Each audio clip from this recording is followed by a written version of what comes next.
യബേസ് തന്റെ സഹോദരന്മാരെക്കാൾ ഏറ്റവും മാന്യനായിരുന്നു.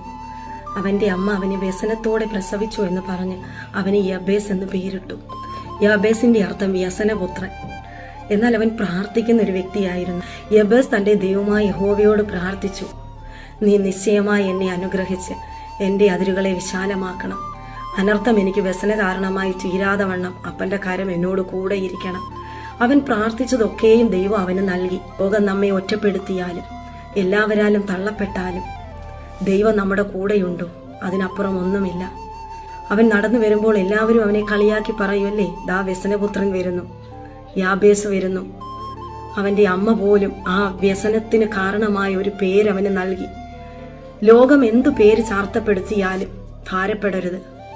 നമ്മുടെ പേരിനെ മാറ്റുവാൻ കഴിവുള്ള ദൈവം, നമ്മുടെ നിന്ദകളെ മാറ്റുവാൻ കഴിവുള്ള ദൈവം, അവൻ നമ്മെ ഉയർത്തുന്ന ദൈവം.